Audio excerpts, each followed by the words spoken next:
인간이 아무 무장을 안 함으로 해서 자연과 같이 이렇게 공동적인 공간과 삶을 누릴 수 있다는 의미에서 공생인이고, 제목들은 이건 길, 이거는 이제 광장을 의미하거든요. 광장, 길. 근데 그 두 제목은 인류세 이후, 그러니까 인간이 이 지구상의 주인공이었을 때 누렸던 여러 문명의 이들이 다 이제 증발되고 사라진 이후에 이런 뜨락들이 이런 식으로 변모되고 길이 이렇게 변모되는 그것을 가정에서 한 거예요. 그러니까 뭐냐면 둘 다 현실적으로 지금 존재를 하죠. 근데 존재를 하는데 원래 이건 뜨락이었고 개인 뜨락이었고 이건 실제로 사람이 이동하는 길이었는데 사람이 사용하지 않음으로 해서 이런 뜨락이 이게 뭐 벽이 될 수도 있고 아니면 그냥 버려진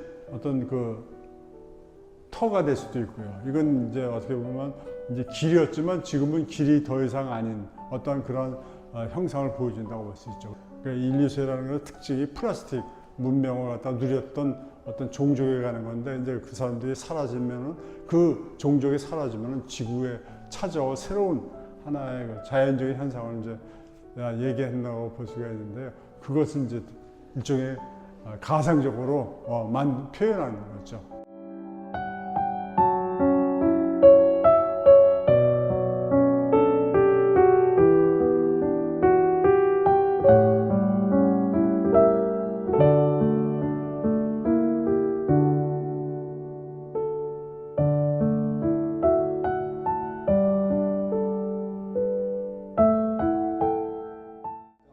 네, 저는 민중미술 진영의 작가거든요.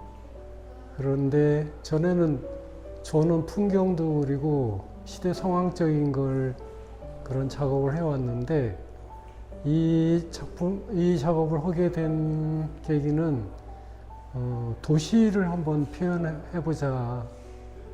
그 부분 때문에 여러 가지 이제 궁리를 하다가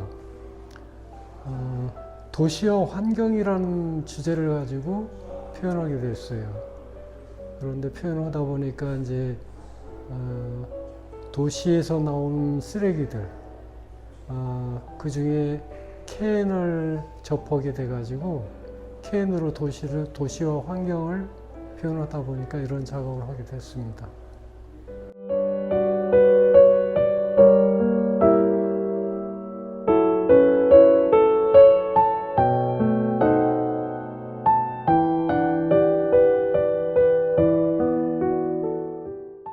이 작품도 철원에 있는 승일교인데 하나의 다리이지만은 이 다리가 갖고 있는 요소는 절반 정도를 6.25 전에 북에서 만들었다는 것, 그리고 6.25가 끝나고 절반 나머지를 이제 남해에서 만들었다. 그래서 승일, 이승만과 김일성을 따가지고 만들었는데 이게 바로 어떤 화해가 이루어졌을 때에 나타나는 결과물이지 않을까, 그런 생각을 저는 갖고 있습니다. 그래서 어떻게든 이 분단 문제를 풀지 않고는 우리는 하루도 마음 편히 지낼 수 없고, 또 이 분단 문제가 사회적으로 압박하는 그런 부분이 굉장히 크기 때문에 이런 문제들을 많이 정치적으로 풀어나갈 수 있는 그런 여건이 필요하다, 저는 그렇게 생각합니다.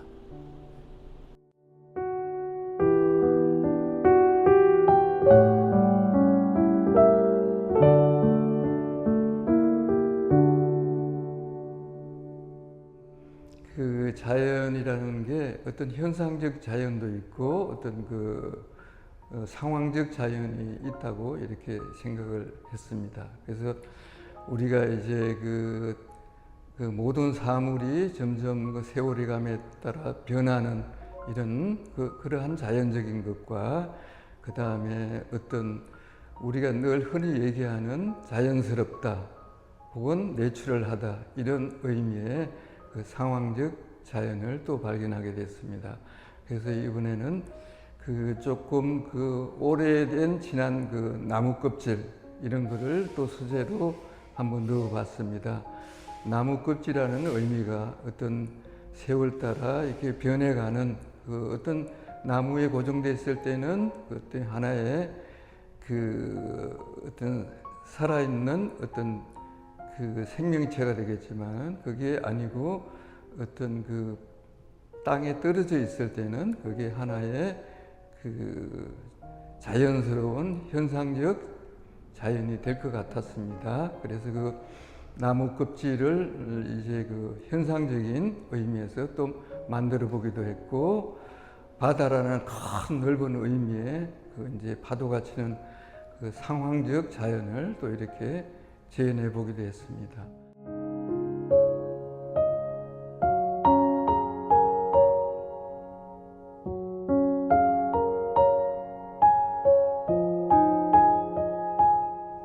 이번 전시의 그 주제가 인간과 자연에 관한 주제인데 제가 그동안 인간과 사회에 관한 작업을 많이 했지만 또 한편으로 인간과 자연에 관한 작업을 한 부분이 있어서 그 주제에 맞는 작품을 출품하게 되었습니다.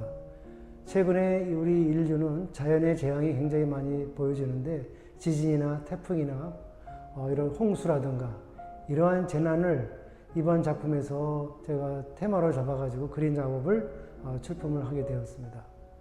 쉽게 얘기하자면 어떤 태풍에 관해서 인간들이 여러 가지 재해를 당하고 또 자연이 주는 그 아름다움도 있지만은 우리한테 경고해주는 자연이 또 있기 때문에 우리는 항상 그 인간과 자연의 관계를 상호 보완적이고 항상 그 부분에 대해서도 고려를 많이 해야 되지 않을까 그렇게 생각하고 있습니다.